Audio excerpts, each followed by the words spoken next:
pero es un encuentro muy significativo para los que estamos más o menos vinculados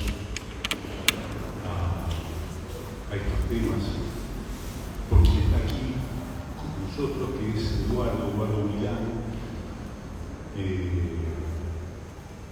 Es quizá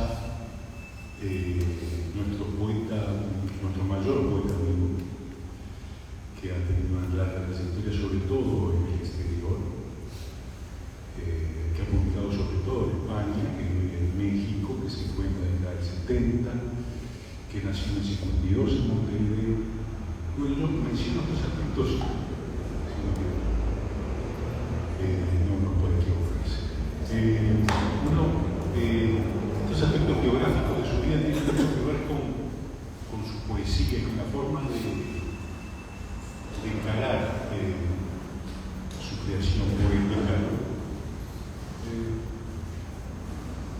Aquí hoy está Roberto Aprato, junto a mí, que es escritor, docente, ensayista, que tiene una larga relación con Eduardo en términos personales, de amistad y también intelectuales. Yo estoy acá porque le publico una columna a Eduardo, o sea, la realidad de hace como 5 o 6 años, en lo que va quedando del país cultural, que es una realidad que existe, que se hace los domingos y que la presencia de Eduardo allí con una columna de poesía, significa un desafío muy especial, ¿no? Porque los lectores de diario son gente que va muy rápido, ¿no? Lee rápido, tiene una atención muy dispersa, se va a enterar sobre todo del resultado del partido de fútbol, o domingo, lo que fuera, y llegará a leer una columna escrita en prosa poética con esa densidad conceptual que se le presenta así como un desafío. Yo creo que esa es la idea, ¿no? Siempre fue la idea, el desafío. Tenemos acá un universo de lectores que no son lectores habituales de poesía, y decimos, bueno, acá que lean, no sean cobardes. Y lo que descubrí a lo largo de estos años es que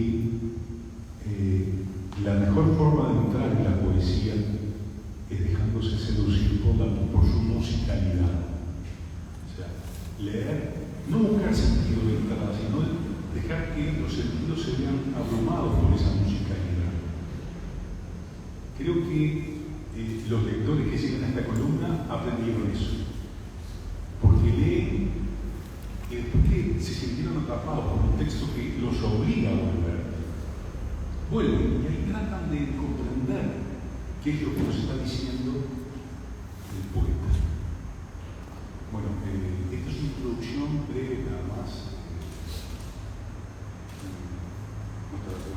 Yo estoy totalmente de acuerdo. Gracias, Eduardo. Bueno, sí.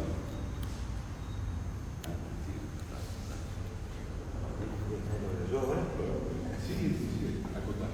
Bueno, no, es cierto todo lo que dijo Leandro, y además hubo una cosa que me parece muy importante.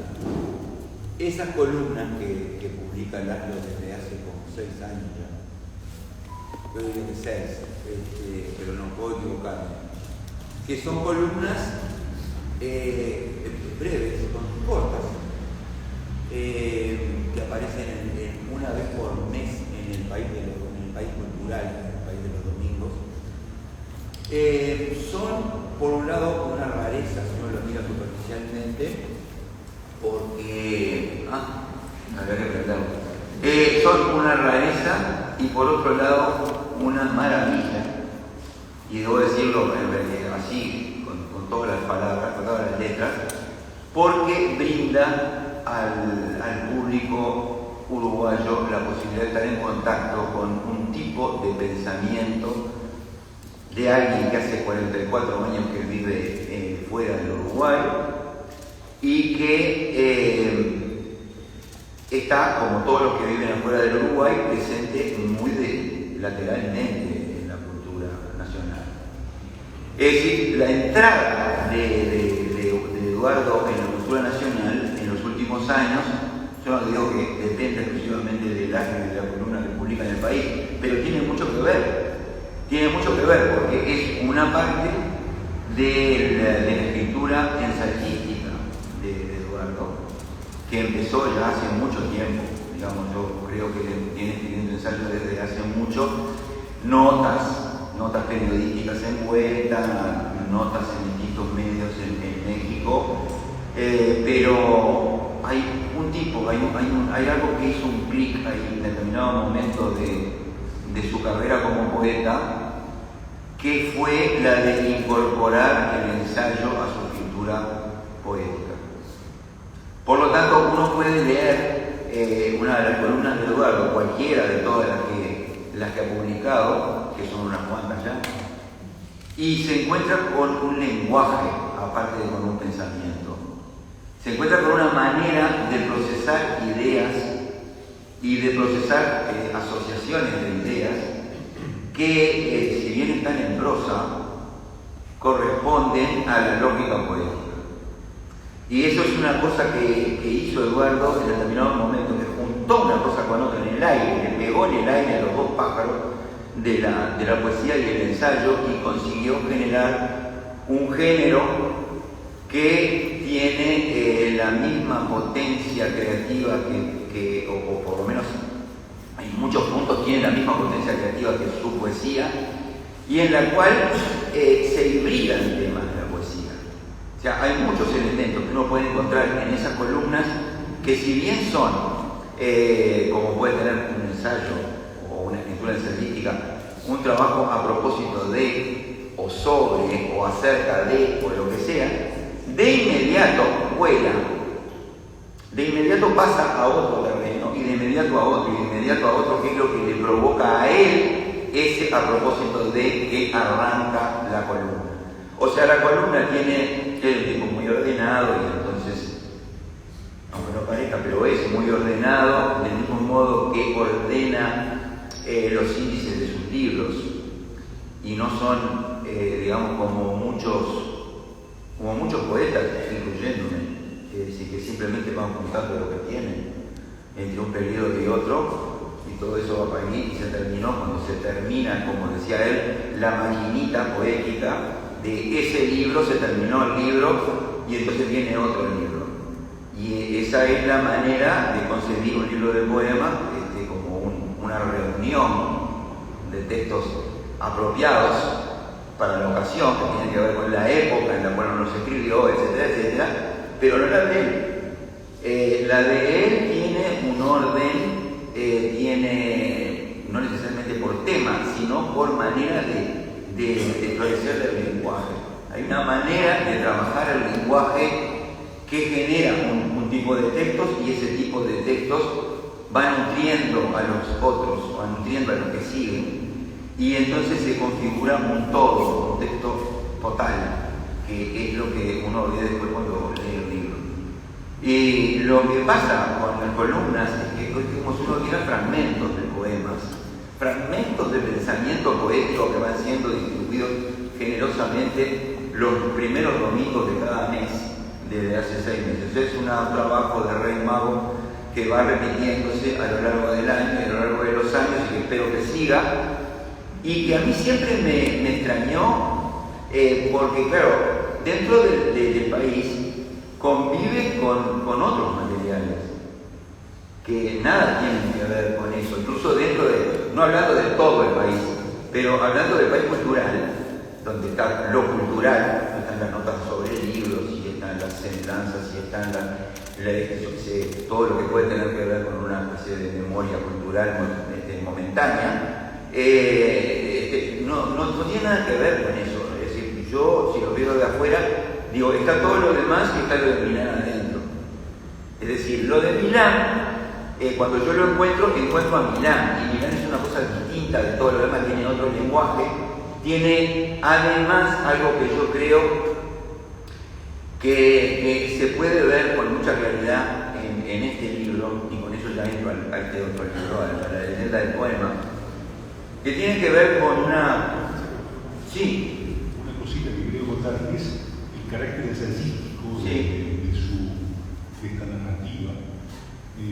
Yo la notaba en el momento que, por ejemplo, bueno, se desata la pandemia y las columnas automáticamente dicen, bueno, vamos a la pandemia. Y empezaron a abordar el tema de la pandemia, el tema de la soledad, el tema del... Los poetas y la pandemia. Exactamente, y eso generó una serie que duró 15 columnas, hasta que en el momento el tema se agotó. Pero seguimos, de alguna manera, desde ese enfoque, y lo mismo ocurre en febrero-marzo del 2022, con la guerra de Ucrania.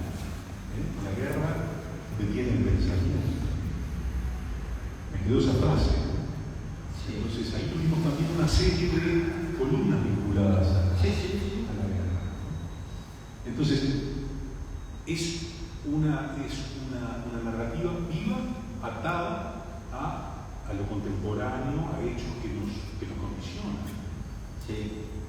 Es cierto eso. O sea, él toma un eje y ese eje es un eje dinámico, ¿no? Es un eje móvil que produce una cantidad de consecuencias, pero consecuencias, por eso decía que es distinto al lenguaje del resto de la página de Cultural, porque no tiene un fin comunicacional inmediato. No es para que uno vaya a aprender acerca de los poetas y la pandemia, ni que vaya a aprender sobre la guerra de Rusia y Ucrania. Es para que vea cómo la guerra de Rusia y Ucrania, y cómo la pandemia, y cómo distintos temas que tienen que ver con el oficio de poeta, que tienen que ver con el lugar del poeta en el mundo, no solo en la sociedad, porque uno dice en la sociedad parece como una cosa medio limitada, es el mundo, o sea, él ve el mundo entero. Y el lugar del poeta ahí, cómo eso, en vez de tematizarse, se poetiza. Y eso que hace en las columnas requiere, ya le digo, un orden. Por eso es que no va a mezclar los problemas de la pandemia con cualquier otro tema. Es decir, que eso va a seguir a lo largo del tiempito, hasta que se agota y aparece otro de otra manera. Pero eso de desentenderse en buena parte de la comunicación, quiero decir que de estar seguro de que uno tiene el mismo código que el lector, es algo que Eduardo se ha desentendido desde hace un tiempito, lo cual no quiere decir que escriba para él, quiere decir que escribe sin estar tan preocupado porque lo entiendan del modo habitual que se entiende un texto cualquiera. Entonces se entiende, pero se entiende siempre y cuando uno entre en ese juego, siempre y cuando uno entre en ese mundo que él va generando a partir de las asociaciones de ideas, de palabras. Muchas veces en el medio del desarrollo de un tema mete un nombre que se le ocurre, y ese nombre de un poeta o de un cantante o de un político, de lo que sea, genera un quiebre en la escritura. Va siguiendo todo un trabajo sinuoso que no necesariamente tiene que ser compartido por el lector. No necesariamente está pensando en qué es lo que el lector recibe o no. Él manda eso, manda como un mensaje poético. Y ese mensaje poético que aparece, digo, en este libro muchísimas veces y que ha aparecido en todos los libros que publicó, primero acá y después en México y en España, y algunos como este, por suerte, acá, en esos libros él desarrolla de una manera que también es una parte de la personalidad de Eduardo, de esa personalidad del yo poético de Eduardo, sin parar. Digamos, hay una especie de máquina de escritura que lo hace estar permanentemente atento a dos frentes simultáneos, porque además esto de lo simultáneo es muy importante en la escritura de Eduardo, ¿no? La sincronía. Es decir, al mismo tiempo la historia personal y la lectura personal de sus problemas y de los problemas de la poesía y de la historia de la poesía y además lo que pasa en el mundo.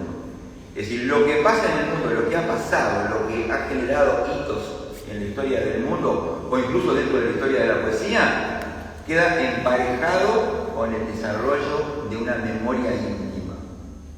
Hay un trabajo sobre sí y un trabajo hacia afuera. Y las dos cosas aparecen permanentemente permanentemente. Con la aparición de la obra ensayística símil poética o mezclada con la poesía, porque además con el tiempo la poesía contagió el ensayo y el ensayo a la poesía, se dio las dos vueltas, simplemente consolidó ese doble juego. Hay un doble juego que hace que cuando Eduardo escribe, cuando Eduardo da por terminado un libro y cuando lo publica y cuando lo hace llegar, se convierte en un acontecimiento personal y universal. Es decir, es un ajuste de cuentas consigo mismo y un ajuste de cuentas con eso que el tema que habrá elegido en el momento o que lo llamó en el momento le pide. Entonces, por eso es que él trabaja hacia adentro para poder trabajar hacia afuera. Hay una doble marea trabajando ahí adentro permanentemente en que van circulando los temas. Incluso lo han hecho en algún programa, en alguna entrevista lo dijeron, como hay algunas cosas que vuelven, sobre todo en los últimos poemas, ¿no? Como La Comuna del 71, como Orfeo y Eurídice, y también parte de su propio mito personal, de su propia historia personal convertida en mito poético.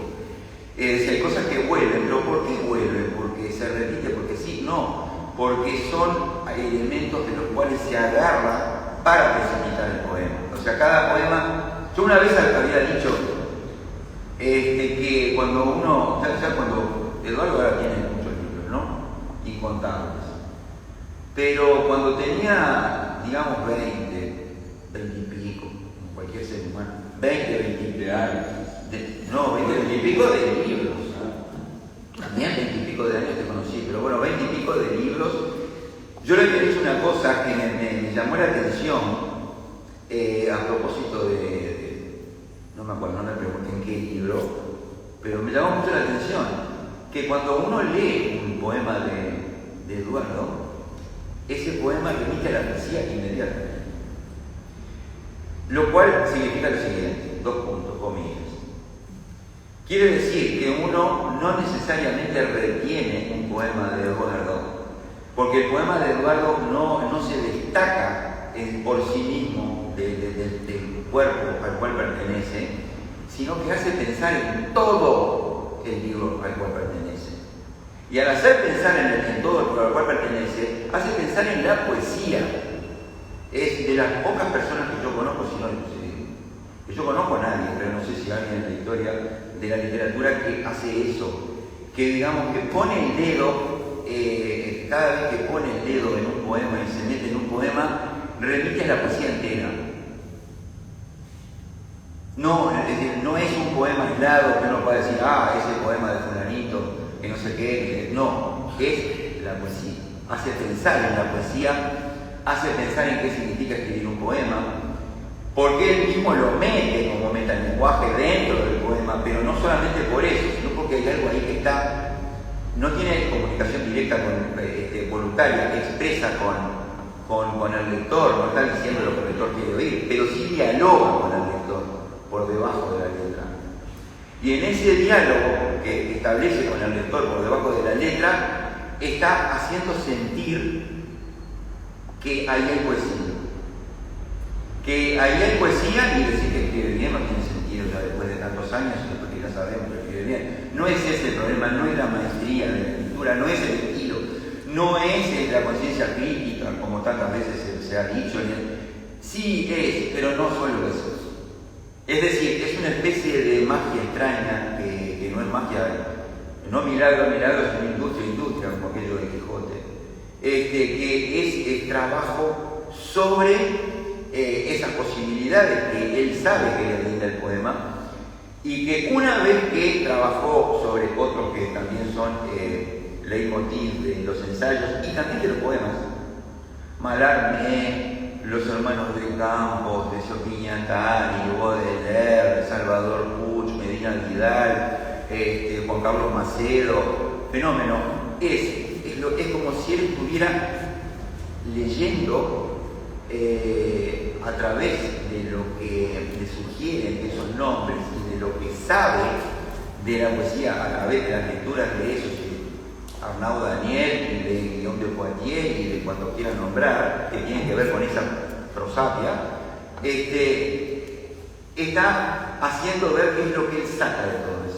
Lo que él saca de las lecturas, lo que él saca del conocimiento, lo que él saca de haberse pasado la vida en eso y que no merece que él se desmaye, no merece que él pare, no merece que él cambie de rubro, que pues se ponga a escribir otro tipo de libros o que deje de escribir. O sea, escribir para él es escribir eso y tiene, yo le había dicho el otro día en un mail que me pareció, que digo que dentro, contradiciendo lo que mismo yo estoy diciendo, dentro de este libro hay un sector que a mí me pareció superior a eso, incluso, que es tampoco sabe lo que puede un poema. En esa parte yo realmente me choqueó, porque es lo mismo pero distinto. Es decir, es lo mismo en cuanto a maestría y en cuanto por detrás.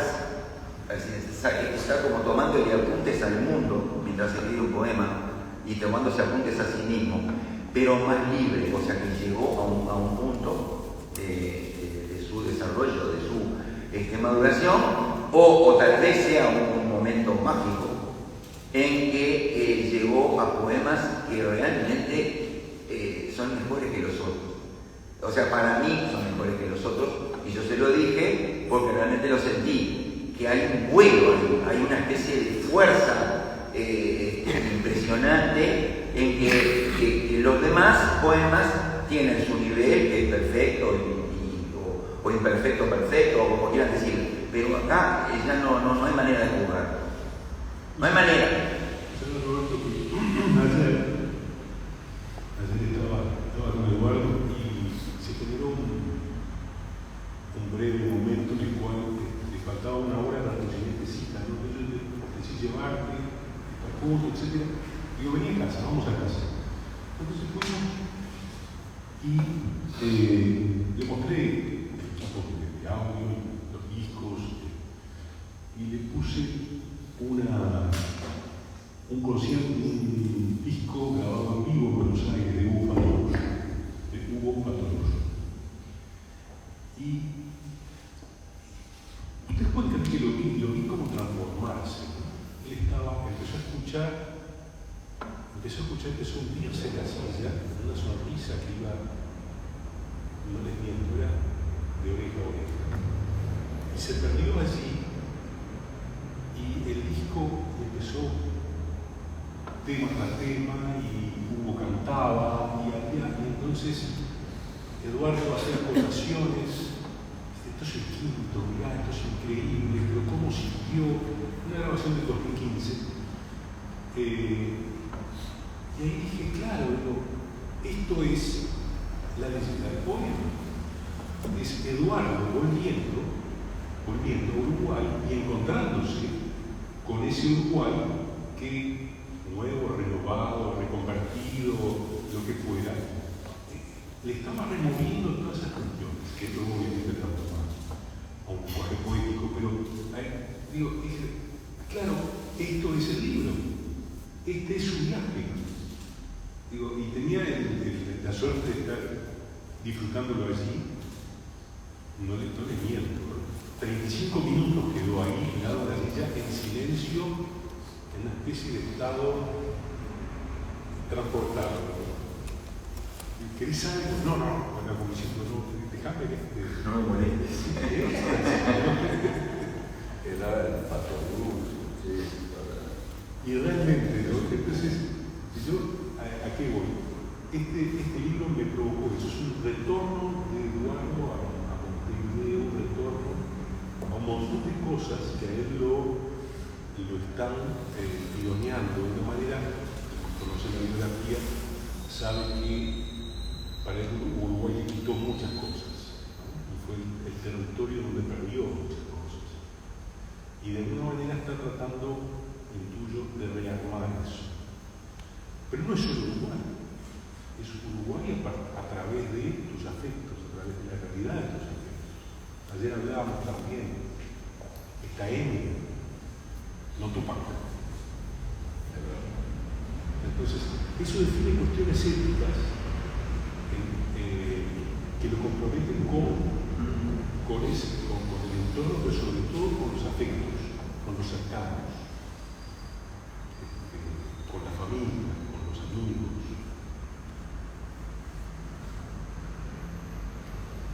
Y una parte, la idea de esto era armar una especie de conversatorio descontracturado, y luego Eduardo, cuando se canse de nosotros, nos haga caer de la mano así acostados, lea parte de su poesía, pero ¿qué parece? Y mira, lo que pasa es que yo en general no me canso cuando me dicen cosas que no me cansan. Y ese es el problema que tengo. Entonces, pero bueno, sí entiendo lo que querés decir y que no podemos cansar. Y independientemente de que se siga hablando del libro, yo quiero decir algunas cosas y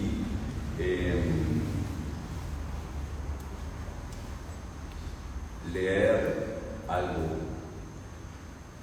y agradecer. Quiero en primer lugar agradecer a Martín Fernández, mi editor, sin el cual no hubiera sido posible editar este libro que me conmueve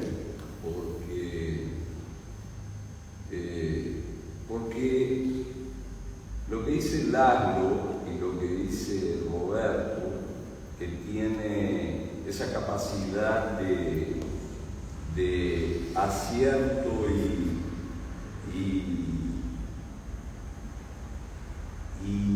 diseminación o dispersión de un núcleo de sentido que creo que está en el nombre del libro, porque aparentemente hoy se entiende que no hay nada más lejano a un poema que una leyenda, porque la leyenda tiene un exceso de temporalidad, digamos así, que el poema no tiene. Hay una gran rama de la poesía que se escribe hoy, que viene de la vanguardia y sobre todo cristaliza en Octavio Paz, que dice que el poema es el instante, ¿no? Toda esta una mitificación del instante, pero cosa que es verdad, pero también es verdad que el poema no empieza ahí, en ese, sí, claro, empieza mucho antes y probablemente termine después en su capacidad de resonancia, y todo aquello del momento iluminado. Y yo soy, como se dice hoy, soy fan de los comuneros del 71, y entonces lo repito en casi todos los poemas, bueno, muchos. No que soy fan de los comuneros, lo que sería un acto raro, pero es el acontecimiento más importante para mí del siglo XIX. Claro, es una lectura personal, para otros es el manifiesto comunista, pero ahí estaba, por ejemplo, Rimbaud, que es un poeta interesante. Y había gente, por ejemplo, Benjamin dice que recuerda siempre esa particularidad de los comuneros que le disparaban a los relojes públicos, o sea, disparaban al tiempo. No todo el mundo hace eso. Hoy no conozco gente disparando al tiempo y creo que sería una necesidad, porque es uno de nuestros grandes enemigos en su formación y encarnación de velocidad. Yo creo que si no paramos un poco esto o no intentamos detener de alguna forma, y los comuneros son una detención. Entonces yo hablo de los comuneros. De mismo modo hablo de Eminence, y tiene toda la razón dado que es un rápido como rapero, es de una velocidad de rima absolutamente genial. Fue mi hijo, el menor, el músico, el que me llamó la atención sobre Eminem y también sobre los raperos de donde viene Eminem, que su mayoría son negros. Ahora, lo que yo quería decir, que no hay nada más alejado, esto parece un oxímoron y no lo es, que de un poema que una leyenda. A mí me interesaba juntar la leyenda, porque yo hace mucho que escribo poesía. No en el sentido de convertirme en leyenda, sino incorporar la temporalidad excesiva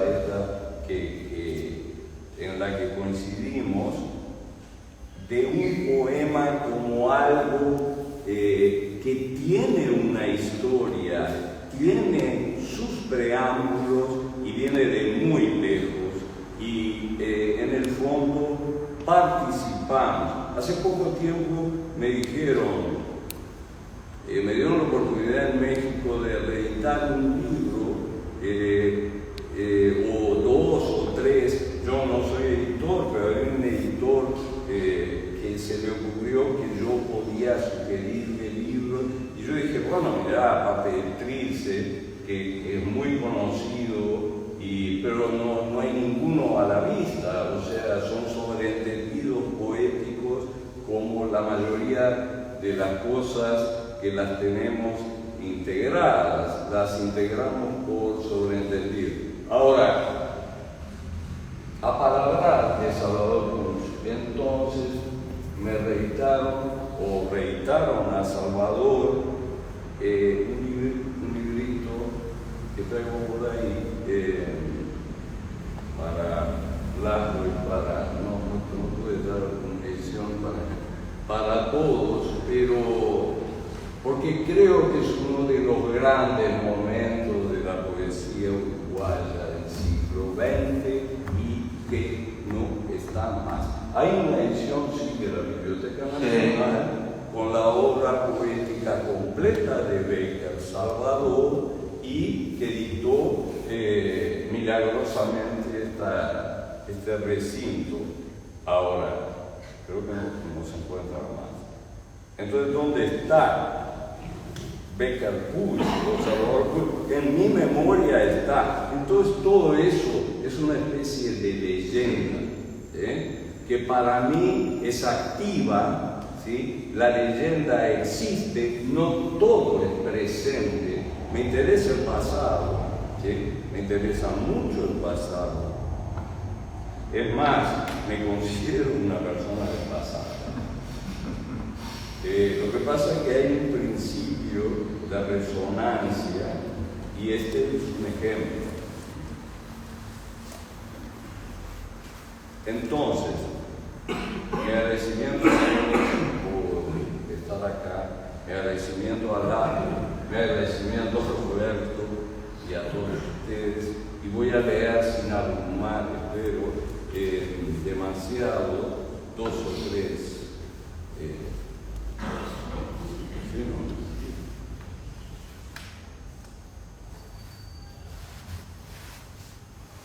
El libro tiene dos partes. La primera se llama Demasiado es verdad, La segunda se llama Contra el Aura del Tiempo, que es una especie de juego, diálogo, todo eso que se dice hoy, cuando en general no hay ni juego ni diálogo, pero es una retórica, una idealización poética de la posibilidad.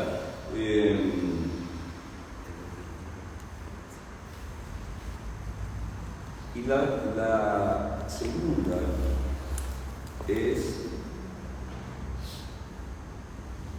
incluye 3 partes, no reaparece lo real, tampoco sabe lo que puede un poema y el fénix no baja, lo cual debe tener alguna resonancia dentro de este país, ¿verdad? No porque sea hincha de fénix, es que me pareció un acto poético metido en el fútbol que es insólito, porque decir que el fénix no baja, primero es una verdad, el fénix no baja. Es una de las razones por las que yo, que soy un enamorado de los pájaros, nunca vi un fénix. Supongo que ustedes sí. Ahora, esto me llevó a nombrar la parte del libro con el fénix no baja, porque me parece genial. Alguien da testimonio de una inexistencia ante la reiteración de lo existente en que se transformó en nuestra vida. Wow. De la primera parte,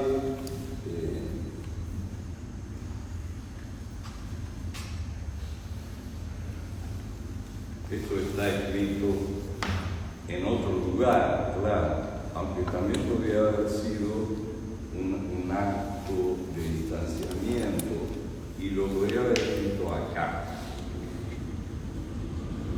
Quiero ir al puerto de Montevideo. Quiero ir ahora. La nostalgia se vuelve sudario, la imaginación no. Sigue intacta, sin un dedo que la roce, con su uña larga. Quiero un hueco ahí. ¿Por qué quiero un hueco ahí? Un huérfano quiere un hueco temprano, a las 3, a la hora de la siesta. Iba a bichar al tatú que sabía que se escondía ahí. Tatú, huérfano. Hay quien quiere un huevo, quiere un pájaro, quiere luego un libro que se llama Errar. Pero ese libro ya lo escribí yo, fue publicado por el Tucán de Virginia, Tucán, pájaro de Whitman. ¿Con qué se queda usted?, preguntó Emma Laura. Me quedo con el puerto de Montevideo. La edad se adhiere, la vida huye, cae la yerba entre los dedos abiertos.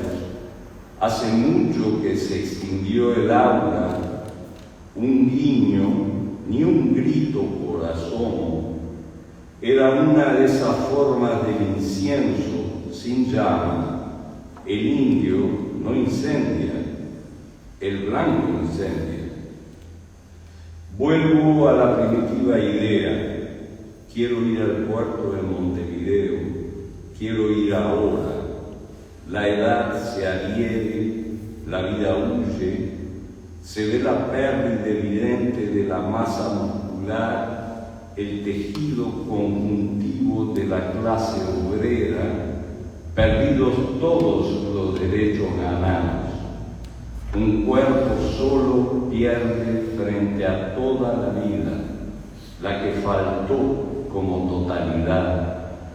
Vida vista desde la vereda de enfrente muscular, similar al Milán que vi al borde, José, mi padre, tratando de agarrar un poco de aire con la boca, malditos occidental angloamericana.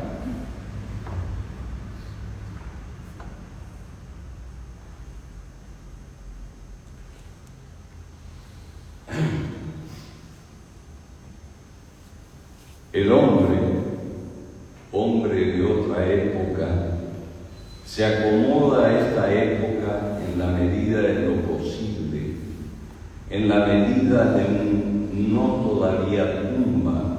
Siempre se puede morir, piensa el hombre de otra época. El hombre que piensa no encuentra lugar. El hombre de otra época, para colmo, escribe poesía, que quiere decir no lugar, para colmo personal, para colmarse. Esto es el colmo, una identidad perdida, quiere decir no lugar. No existe el colmo, existe el cosmos, no hay calma. Un extranjero en el exilio vive del éxtasis de un extra, una deriva que el fuego va de antorcha en antorcha. Quiere decir no lugar. El hombre de otra época, y esta es su canción, el hombre de la época en que el hombre no ha muerto, se acomoda a la época de el hombre ha muerto. Se acomoda, un decir bello, por algo, cueva que cavó un topo, va a esconderse.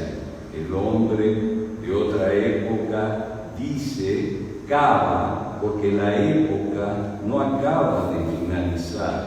Se promete ir terminando en un final que se posterga y se posterga. Agua de utopía para la sed que ya fue.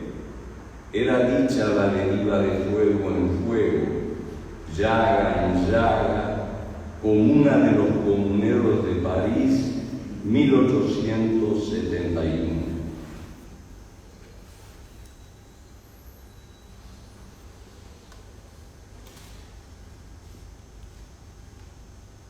Y bueno, para terminar, caí en la poesía. Caer en la poesía es caer en el no día, un sin tiempo, porción hueca, sin más propósito. Uno siente su lenguaje, uno tiene un cuerpo. La poesía pasa por el cuerpo, por los poros, pero inunda, inhalada entra por las narinas húmedas, manera maderera del aserradero, aserrín, primo segundo de la serpentina, aire contaminado de felicidad anterior a la felicidad obligatoria, sistémica, el temor, ombligo de la felicidad obligada, tomo y obligo lo que el tango recogió de estaño, antaño, primo directo, del bar, piso cubierto de aserrín cuando amanece. Ahí hay un ámbito de pinos que suelta un olor, va directo a los pulmones que son redes reales, esponja que hincha y deshincha el ensamblaje complejo. El organismo tiene un lenguaje, el organillo tiene un mono de maní, tomo y ombligo, libro y vientre, vulva y versura, remar, contramar al resto. Gracias.